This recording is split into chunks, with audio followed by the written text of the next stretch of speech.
I'm Kelsey Niena, this is the Orange Lily Project, and today with Biblical Interpretation, at long last, we are finally going to biblically interpret John chapter 4. Let's try this again. John chapter 4, verse 1. Jesus and the woman of Samaria.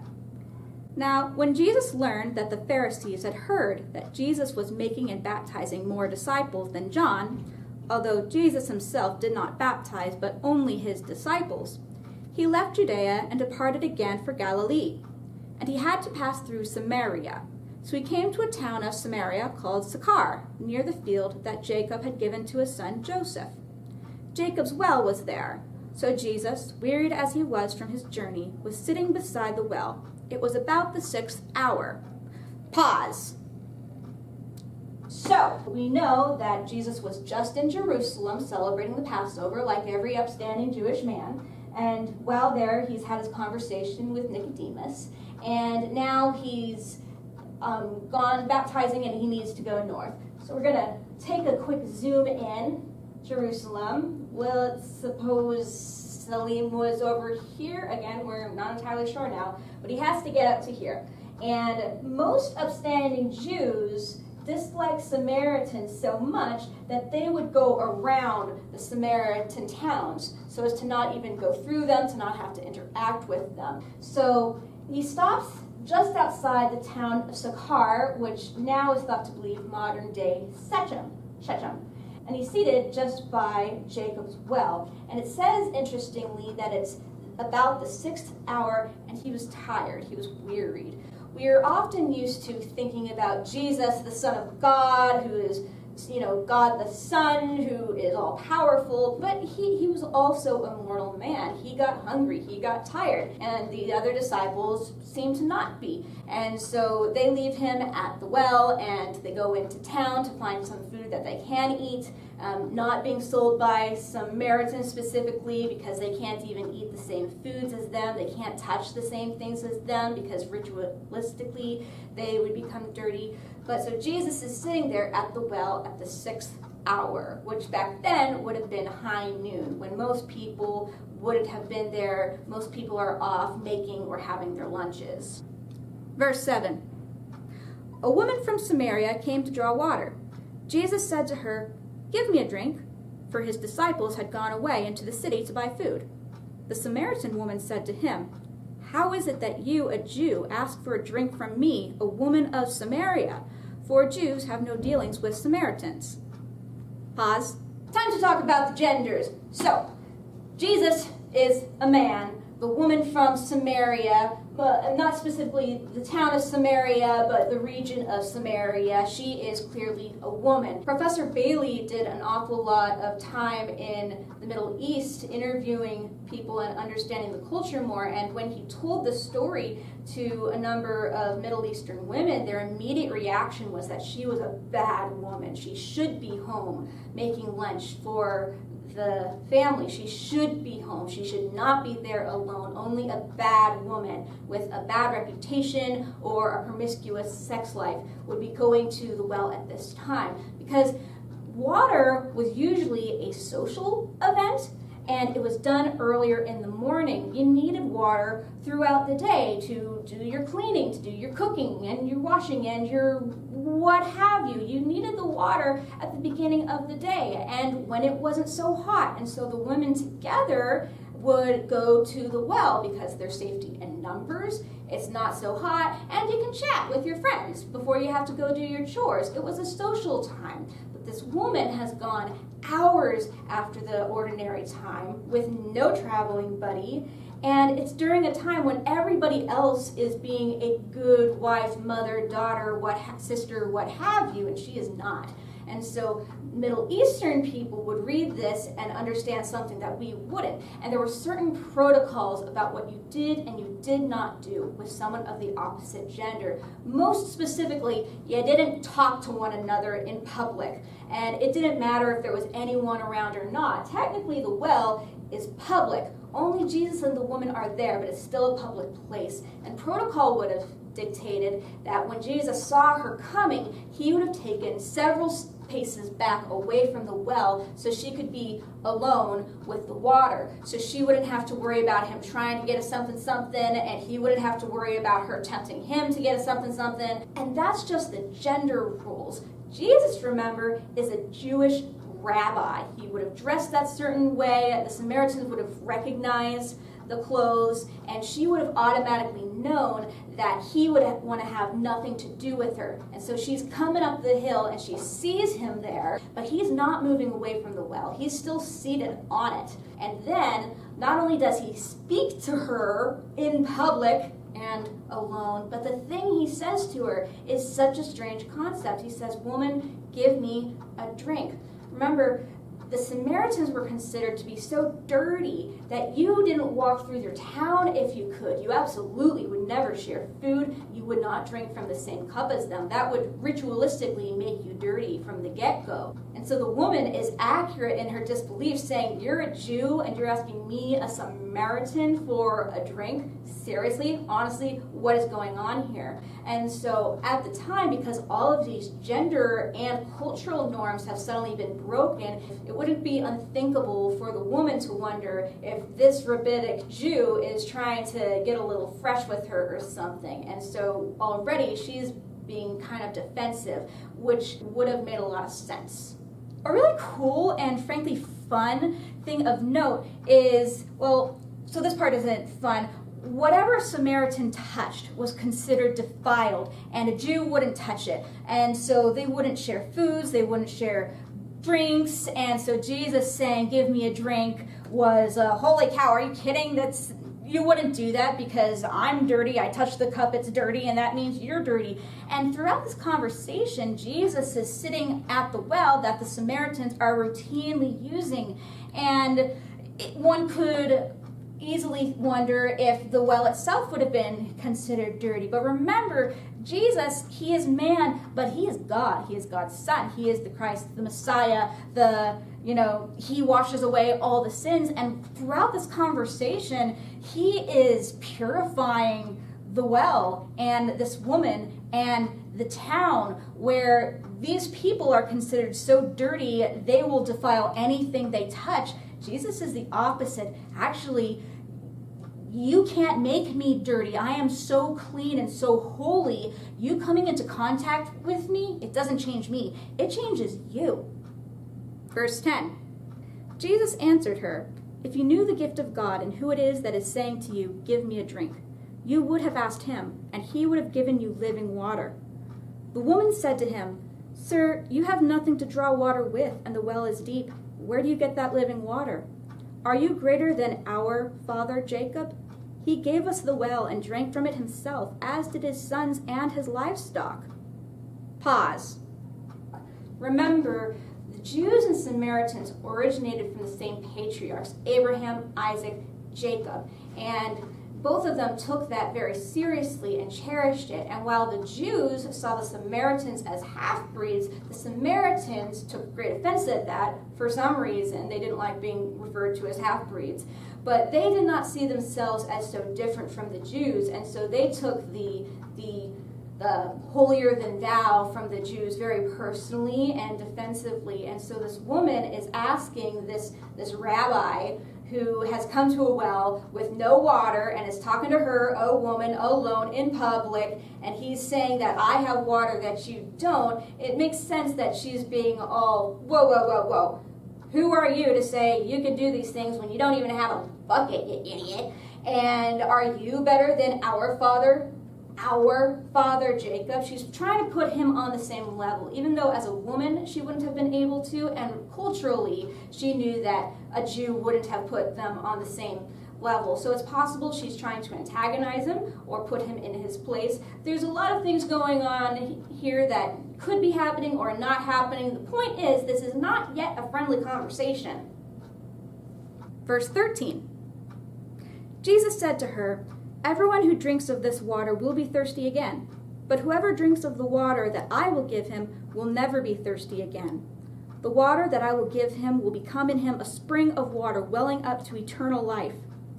The woman said to him, "Sir, give me this water so that I will not be thirsty or have to come here to draw water." The Samaritans believed in the coming of a Messiah, but by the nature of their Torah being slightly different from the Jews and not having the Ketuvim or the Nevi'im, their Messiah by nature was different from the Jewish Messiah. While the Jews were waiting for the Davidic king who would ride in and throw out all the Romans and the heathens, including the Samaritans, and they would restore the land to Israel. The Samaritans were waiting for a Messiah that they called the Taheb, and I kept saying Tahab in earlier footage, and it's too late to edit it now, so Tahab, text is below. And Moses references the Taheb in Deuteronomy and Numbers, and Taheb roughly translated to prophet or the teacher. And they were waiting for this Taheb to teach them the way, to show them what Moses had died before he could teach them at large. And this would be the Messiah, the Christ. And if you look through the scriptures that the Samaritans viewed as referencing the Taheb, it talked about, a kingdom, but it also said how his water was flowing from him in buckets, and the people's thirst would be quenched dry.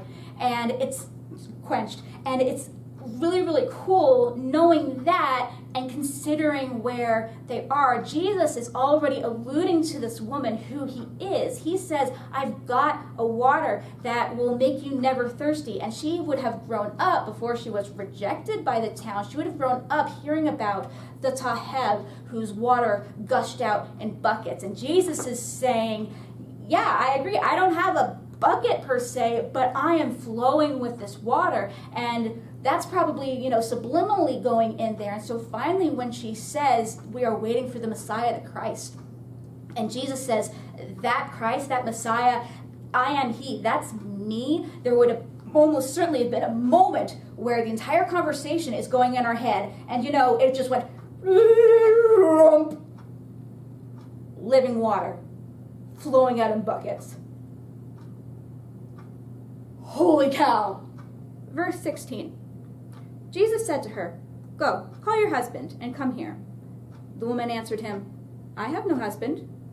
Jesus said to her, you are right in saying, I have no husband, for you have had 5 husbands, and the one you now have is not your husband. What you have said is true. Pause. The word Jesus uses here for husband is aner, which can be translated to husband or Lord, which does not necessarily mean like God, but it is a place of high respect and honor. And we've said before, numbers have interesting meaning in the Bible. 7 is the number for completion. So looking at this woman's life, in and of itself, she's had 5 husbands, and she's with another man who is not her husband. 6. 7 is the number for completion. 6 is an incomplete number. So that's one interpretation for it. A second, even deeper interpretation is when Assyria came, way back when, before the Babylonian exile, when the Assyrians came from the north and came in, they brought their 5 gods of their different countries into the land of Samaria, and they kind of accepted these extra little gods into their culture. And so Jesus here is speaking not only to the woman who's right in front of her, the Samaritan woman, he's also speaking to the land of Samaria. You have had 5 aners, 5 lords, and the man you are with now is not your husband. They worship Yahweh, the one true God, but he's not their spiritual husband. They've had 5 other lovers. And because of this, the woman is emotionally incomplete, and the country at large is spiritually incomplete because they keep on bouncing around. Another thing biblical interpretation gives us about this woman is she's had 5 husbands, and she's coming to this well alone. She's not cooking dinner for anybody.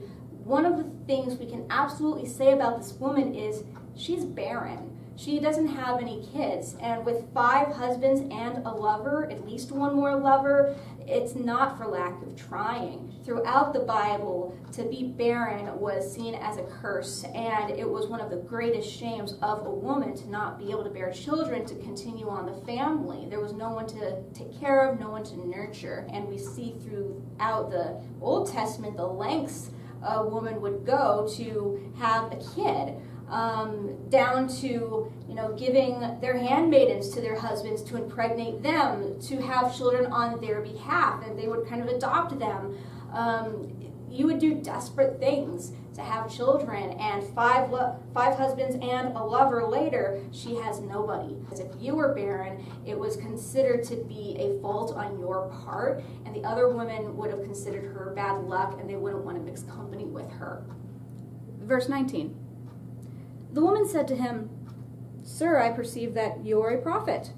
Our fathers worshipped on this mountain, but you say that in Jerusalem is the place where people ought to worship." Pause. Remember in our geography and politics video where I indicated it was important to understand the lay of the land because that would impact the things you talked about. The Samaritans believed that the final true prophet was Moses. The Jews believed that there were a string of prophets after that. The Samaritans, they did not. And so in this moment, you can already see her that he's just exposed one of her deepest shames and insecurities, and she doesn't know him. But suddenly you can already see her going, okay, yeah, a prophet. Sure, you're a prophet. Okay, big guy, let's talk about religion and stuff. We worshipped on this mountain, but you guys say only in Jerusalem. What do you say about that? She is pointing to Mount Gerizim in the distance, which they would have been able to see clearly from this well. This is a defensive thing. This can also be a sure, I'll entertain this, why not? Maybe she's interested in the conversation. She might not have had a conversation with anybody in a while. She could be that much of an outcast. Jesus said to her, "Woman, believe me, the hour is coming when neither on this mountain nor in Jerusalem will you worship the Father. You worship what you do not know. We worship what we know, for salvation is from the Jews. But the hour is coming and is now here, when the true worshipers will worship the Father in spirit and truth, for the Father is seeking such people to worship him. God is spirit, and those who worship him must worship in spirit and truth." Any other Jew or rabbi would not have given this woman the time of day, and if they did, it would have only been to take some form of advantage of her, be it physically, spiritually, mentally, emotionally, what have you. But Jesus, as we've established so many times, is not like anyone else. Not only is he engaging with her in a conversation that most Jewish men wouldn't have with their own women, but he's doing it in a way that really shows respect to her because he knows that she has been made in his Father's image, and she is inherently worthy of love, respect, and honor, regardless what anyone else says. And one of the small, subtle ways that we see this is how he engages with her from a scriptural level. With Nicodemus in chapter 3, if you'll remember, the Jews, they had the entire Tanakh, and Nicodemus, who was a Pharisee, he would have had the entire Tanakh at large memorized. The Sadducees only did the Torah. And meanwhile, the Samaritans as well, they only had the Torah, and it was a slightly altered version from the Jews with certain emphasis placed on certain other things, like they had more emphasis on Mount Gerizim, that sort of thing. The most educated Samaritan Jesus could have possibly come across wouldn't have known more than the Torah, and this woman most certainly is not educated. Apart from just like, she's a girl, she's a woman. She wouldn't have been in Hebrew school. But where Jesus is talking to Nicodemus and he's referencing Isaiah and the prophets, because Nicodemus has that level of education, he isn't going beyond the Torah with the woman. He is meeting her where she is. And it's important to note when he tells her salvation comes from the Jews, he is not telling her, hey, what you think, what you believe, everything is fine, your truth, my truth, we are all valid, we all have equal thoughts on the matter, and they're all right. He's not saying that. He is acknowledging that there is only one truth, and it's coming from the Jews, because he is the truth, and he has come from the Jews. So he's not mincing words with her. He has a hard boundary here, which is good and right for him to do, but he's giving her access. Remember, when the Jews burned down the Samaritan temple, they condemned the Samaritans to be spiritually nomads. There was no place for them to worship and make offerings unto God. But Jesus saying it's not going to be about mountains, your mountain or this mountain. It's not going to be about temples or synagogues. It's going to be the Father with spirit and truth. He is telling her, hey, while the Jews and everyone else has said that your people may not be with God and your people have said that you may not be with anybody, that is changing now and forever. You are not spiritually homeless anymore. There is a home. It's made for you, and you're the first person who I'm telling about it. It's not just for the Jews. It's not just for the Samaritans. It's not just for the men or the good women and the good wives, mothers, daughters, sisters. It's for her too. And the fact that she's being the first one to hear about it would have been completely life-changing on a whole new level. Jesus had to go through Samaria. In the beginning, it says that he had to go through it. And the reason he had to go through it is because she was there. He had to tell her, because being an outcast as she was, there was no other way she was going to hear about it. If he had gone to the leaders in the Samaritan town, she wouldn't have been told. They would have excluded her. If he had gone to just Nicodemus and told him, she absolutely never would have heard about it. But because he went to the lowest of the low first, and then she went and told everybody else, the entire town got to hear the news that they were spiritually nomads no longer. They were accepted by God. There were hard boundaries. It was only him and none of these other little mini gods, only the true husband of their faith, but it was given to her. She who was rejected by everyone in her life was sought out by God. And you are being sought out too. Wherever you are going to get your water that you're constantly thirsting for and you've got no one else to go with you, he's waiting there for you and inviting you into the spiritual home of spirit and truth, to be in communion with him, with God, with the Holy Spirit. No matter what has gone on in her life, whatever has marked her as a bad woman, she is being given the invitation to be with Jesus. You are being given the invitation to be with him. We are being given the invitation. And because this invitation is being given out by the one who's throwing the party, no one else can say that you don't get to go. The woman said to him, I know that Messiah is coming, he who is called Christ. When he comes, he will tell us all things. Jesus said to her, I who speak to you am he.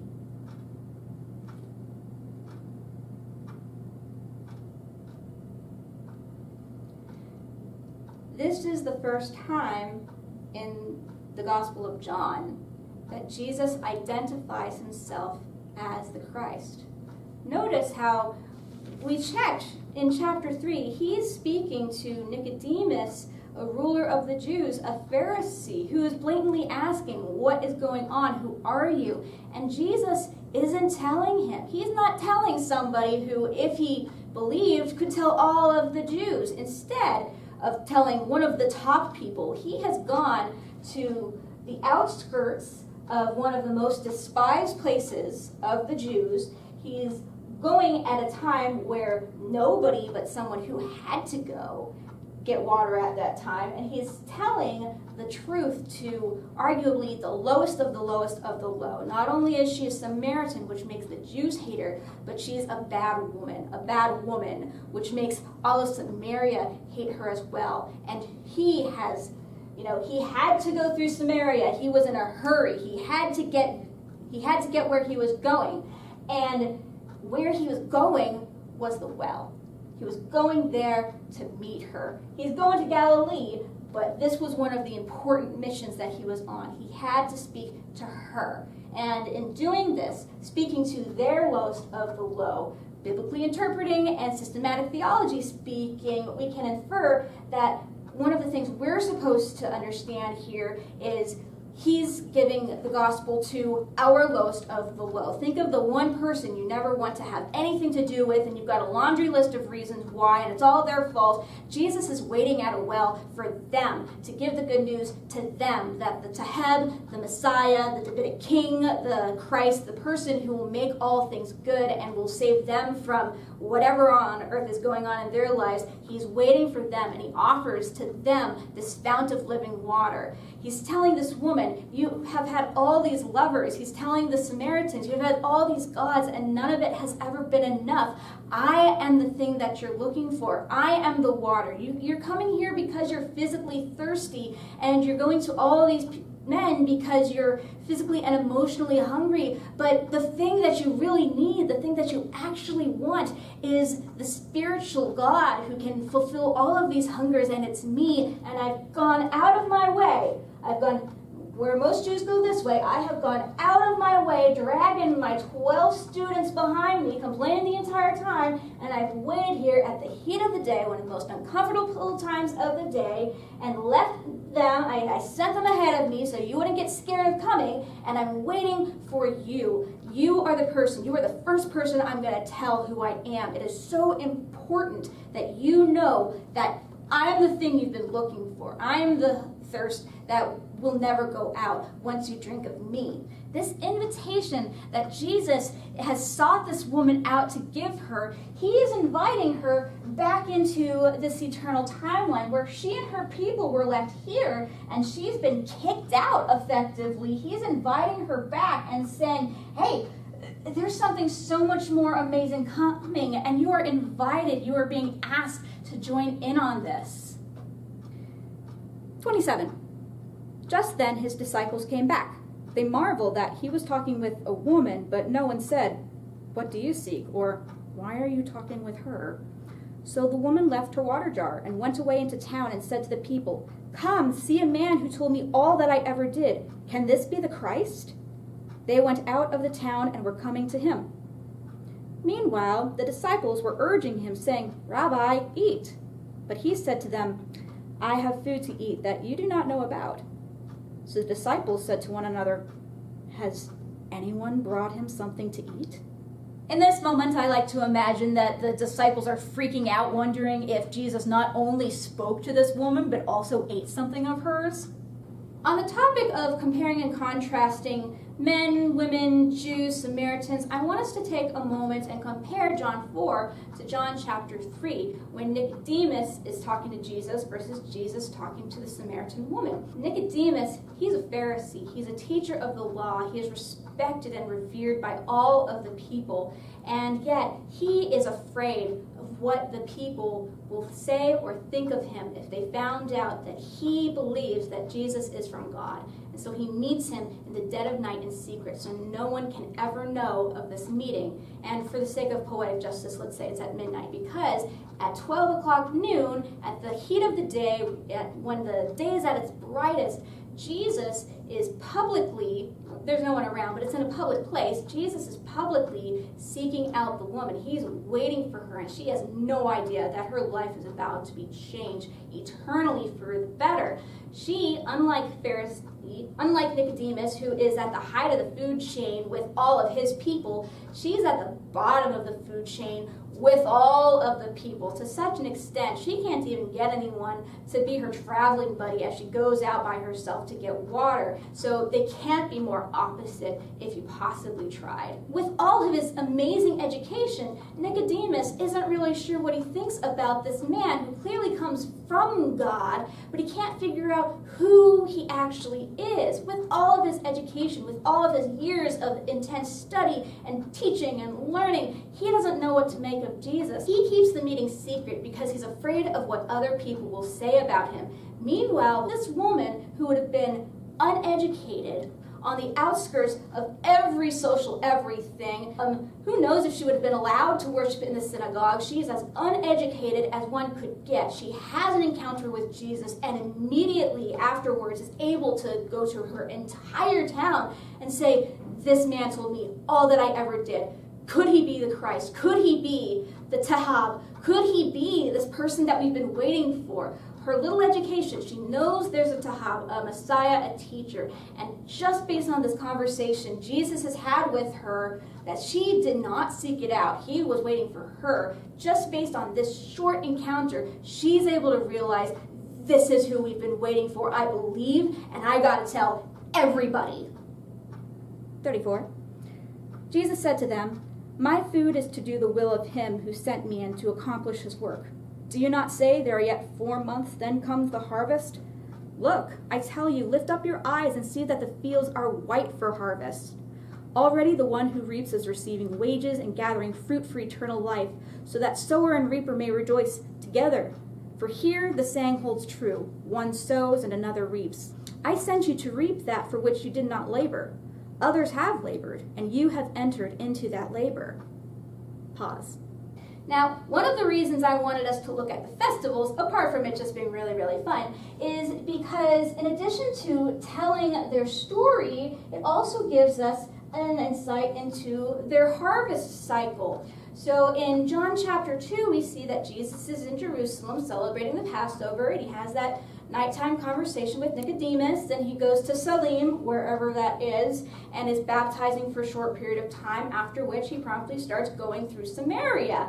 And so if the Passover is at this time, we know that the reaping festival, so reaping for wheat, isn't going to be for another, well, it's 50 days between the two, and let's give him maybe 2 weeks maximum between leaving Jerusalem and going to Samaria. We've got more than a month until anything's going to be ready for reaping. And Jesus says, the crops are white for reaping. What is he talking about?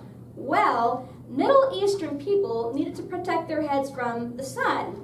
We do as well with hats and what have you, but they had cloths that they would wear over their heads called keffiyehs, and they were usually a lighter white, off-white color. And so imagine Jesus and his disciples are standing at this well. The woman has rushed off, leaving her jars behind her, indicative of she's coming back, number one, but number two, she came there to fill a physical thirst, and she has been spiritually filled. And so she doesn't need the water right now. And she runs into town calling everybody to her, saying, come see this man, come see this man. And it says that the Samaritans, even though they didn't like her, her testimony was so astonishing that they followed her out of town and towards the well. And so Jesus is looking towards the town, saying, look at the white, ready for harvest. He's pointing at the people and their white hats. This is the harvest that's ready. There's no wheat, there's no barley, there's nothing physically to be harvested right now, but Jesus' ministry is harvesting people for the kingdom, and he's telling the disciples, here it is, let's get to work. Many Samaritans from that town believed in him because of the woman's testimony. He told me all that I ever did. So when the Samaritans came to him, they asked him to stay with them, and he stayed there 2 days. And many more believed because of his word. They said to the woman, it is no longer because of what you said that we believe, for we have heard for ourselves, and we know that this is indeed the Savior of the world. After the 2 days, he departed for Galilee. The word of the Lord. One more interesting thing about gender back then is we already know, women were valued less than men, and we're not going to get into the politics, feminism of that. What we are going to say here is a single man's testimony in court would have been enough for something. For a woman's testimony to matter in court, there had to be 3 female eyewitnesses. And it still would have been a little bit, but they're probably emotional and imaginative, and who knows if you can really trust the word of any female. Which is why it's so significant for the Samaritan woman, but also later on after Jesus' death and resurrection, the first people who find out he's the Messiah and the first people who find out he's alive again are the women. And this has actually been a point for people arguing the validity of the Gospels. If the Gospel was a made-up story by these disciples and they wanted to just spread the rumor, oh, he was alive when they knew he wasn't, they would have had the men be the first witnesses, because you would be more inclined to believe this outrageous thing from semi-credible people. No one would have thought, oh, I know what to do in terms of making up a false story about someone being dead and risen again. We'll have the girls do it. The only reason the Samaritan woman would have been considered the first evangelist to the Samaritans, and the only reason the Mary, Johanna, Salem, all these women, depending on the translation, the only reason these women would have been listed as the first witnesses to Jesus being alive is because if it was true, because no one in their right mind trying to make something up would have these people be the first witnesses. The woman of Samaria tells everybody and brings her town who think nothing of her, but she's so much in earnest that they've got to come and see what this is about. And as a result, an entire town is saved from their spiritual 5 husbands. They've married the one true spiritual husband. They have become right with God. And I think there's something to be said about this woman who was rejected by everyone and was certainly lonely. She was defensive at first, but underneath all that, she was really ready for God to speak into her life. She needed him, and anybody watching her life just continually spiral, they would have agreed she needs God more than anybody else. But as a result, Jesus is constantly going out to those people who the holy people would say, oh, they need God. And then they'd get mad when God went and sought them out, because when you're so comfortable in your life, when you lack nothing, you don't really realize that you need a God. Meanwhile, this woman is getting water at the heat of the day every single day, and every step is reminding her of why she's on her own. And very likely one of the only things she had to keep her company was the little scripture she knew. And who's waiting for her but the one it's all about? And so her heart is ready. Her shell is defensive because it's this guy, and who is he, and why is he talking to her, and a Jew, and all the stuff we've discussed. But underneath all that, she is so ready to be loved. And we can see that in the relationships she's had, but just her response. She's so ready to be found by God. Whereas with the Pharisees and the Sadducees, they believed they already knew everything about him. They didn't need Jesus. Obviously they did, but they were so secure in who they were and the things they had done to earn salvation that when Jesus showed up, they weren't ready for him. Meanwhile, this woman is so primed and ready. And it's a beautiful thing. Time for a biblical interpretation snippet to send you on your way. Wells and women. Throughout the Bible, specifically in the Old Testament, there is a cycle of a man going to a well, meeting a woman, drawing her water, or receiving water from her, and then she goes to her family, comes back, and she either marries the man or the person who is sent on her behalf. For example, we see in Genesis, largely, Isaac needs a wife, and so one of his father's servants goes to Haran and waits by a well, and a woman named Rebecca is drawing water from the well, and the servant says, will you give me water? And she says, absolutely, and I will water your animal as well. And he gives her a ring, and she goes home to Laman and says, hey, I got a ring and stuff. And he comes and they have a conversation, and she goes with the servant and meets Isaac, and they get married. And then their child, Jacob, he's gone back to that area, fleeing for his life, and he meets Rachel while she's tending her flocks, and he draws water for her.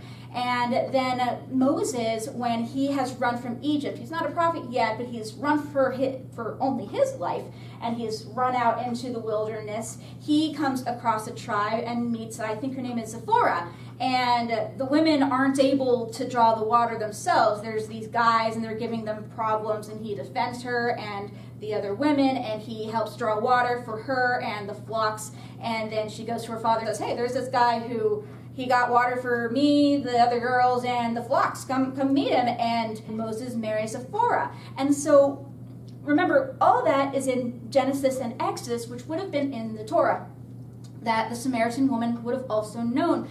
And so in a sense, Jesus and this woman and Samaria at large are reenacting part of their Torah love story, where Jesus is a man, he's waiting at the well, a woman has come, he's asked for a drink. But the tables are turned because he's saying, I've got a drink that you can have. I need you to physically get this water for me, but I have a water that you can't even imagine that will quench all of your thirsts.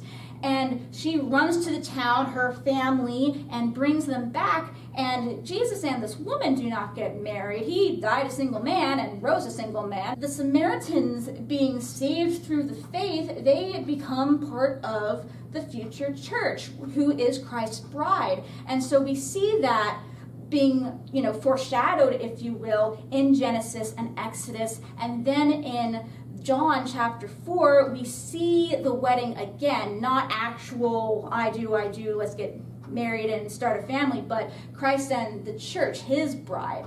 Now, is this tidbit vital for our salvation? No, not really. But doesn't it make the entire Bible so much easier to understand and that much cooler? Well, yeah.